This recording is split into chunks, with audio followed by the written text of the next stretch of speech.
Welcome to the Dynamics of Everyday Life, where we demystify some tricky concepts and get to know ourselves a little bit better. Welcome back to the Dynamics of Everyday Life. By the time this episode comes out, here in the UK where I'm based, we'll be in full-on election fever. But before you click the unfollow button, rest assured I'm going nowhere near politics.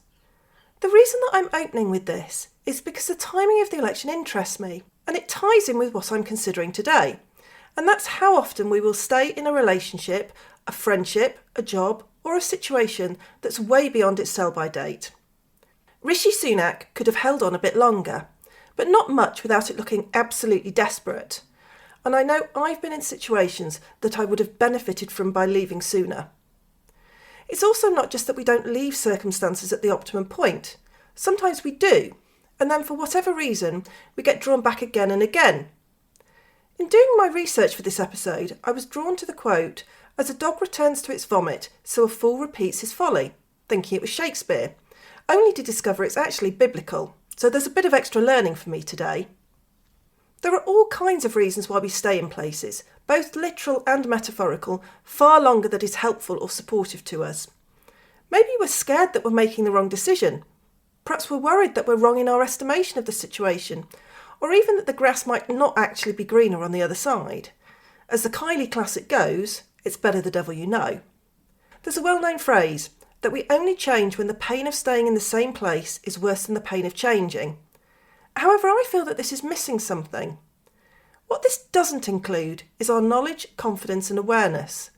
The pain of changing might still be greater than the pain of staying, but once we've understood what might be going on for us psychologically, it then gives us more confidence and strength to overcome the pain of change and to take the leap. So let's delve into some theory to see if that can shine a light onto what might be happening for us. Today, we're going back to our old favourite, defence mechanisms. A quick recap as to what these are, as you might not eat, sleep and breathe this stuff in the way that I do. Defence mechanisms are our mind's way of keeping us safe from anxiety, a way that our ego protects us. This was a major area of Freud's research from 1926 until his death in 1939. His daughter, Anna Freud, also a prominent psychoanalyst, also concentrated in this area in her book The Ego and the Mechanisms of Defence, published in 1936. There's a lot of theory around defence mechanisms, so I'll return to them in future episodes, as I do think we can learn a great deal from this theory. Anna Freud herself says that her work is not complete in this area. There's much more to learn. But let's make a start with what we have. Time to get out our defence mechanism bingo card. First of all, there's our good friend denial. Denial is where we do not accept something to be true, even when there might be overwhelming evidence to show that it is. Think Buzz Lightyear in Toy Story, who's convinced he's a space ranger, despite being surrounded by other toys and sitting on the bed in a child's bedroom. Perhaps it's too painful for us to accept that our relationship isn't the one that we thought it was, or that our friendship is more one-sided than we care to believe. Maybe we've built up a world for ourselves in our head where we're absolutely going to get promoted at work if we push ourselves more. This one also works for relationships too. Our partner will be the way that we want them to be if only we try a bit harder. The key point here is that we're denying that there is something wrong externally.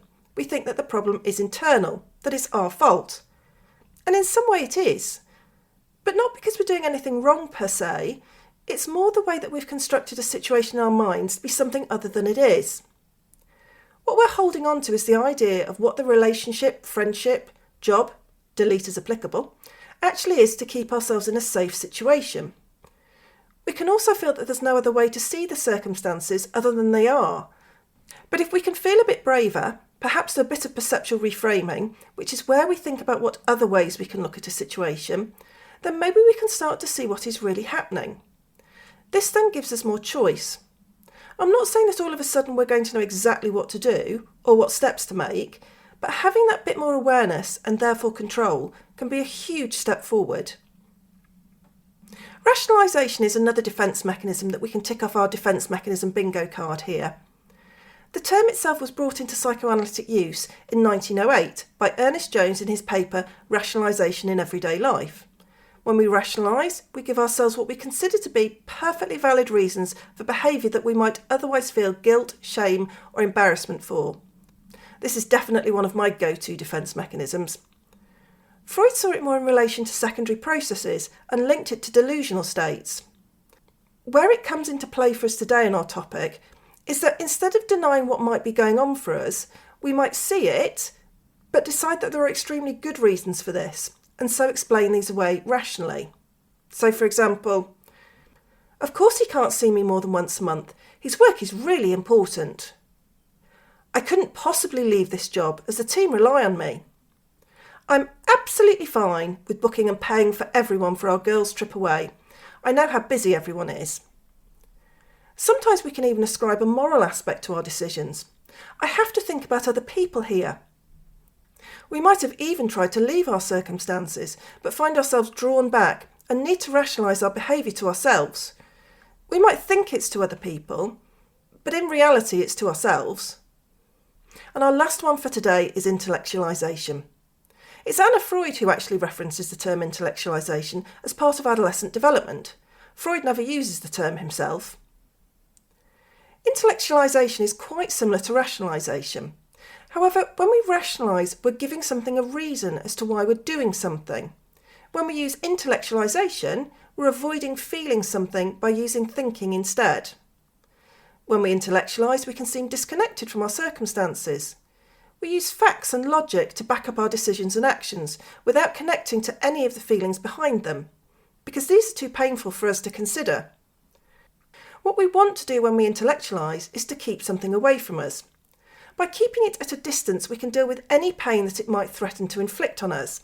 I've thought about applying for another job, but I can't because there's a lot of research out there that says it's an employer's market. Or, I'm not going to try another relationship because the latest statistics say that 60% of women reported being happier on their own. These statements may or may not be true, and they may or may not be applicable to us. What's interesting is why we might be using them. What might we be protecting ourselves from, or believe that we're protecting ourselves from? Hindsight is a wonderful thing. So let's give ourselves a bit of grace around staying in situations previously that weren't great for us. Chances are that we learnt quite a bit about ourselves, or at least if we didn't then, we're able to now. My invitation to you this week is to consider where in your life are you struggling to say goodbye? Are you bringing in any defensive behaviour? Do you think that you could be employing defence mechanisms that we haven't talked about today? There's every possibility there are some others on the bingo card that could be ticked off. And remember, this is something that each and every one of us does. We use defence mechanisms for a reason, sometimes extremely good reasons, and having a bit more knowledge means that we can start to understand ourselves a whole lot more. Looking at ourselves at this level can be challenging and unnerving as we develop our awareness, so I'd always encourage that you do this at your own speed. If you feel you need some extra help around this, then I've put together a PDF resource sheet and you can find the link for this in the show notes. Thanks for listening to this episode of The Dynamics of Everyday Life. Please hit the follow button for future episodes and subscribe wherever you get your podcasts. You can follow me on Instagram at The Dynamics of Everyday Life or find me on LinkedIn at Julia Rogers. I'd love to hear from you and hear your thoughts on dynamics. The Dynamics of Everyday Life is brought to you by Coaching 42 and the fabulous team at the Podcast Boutique.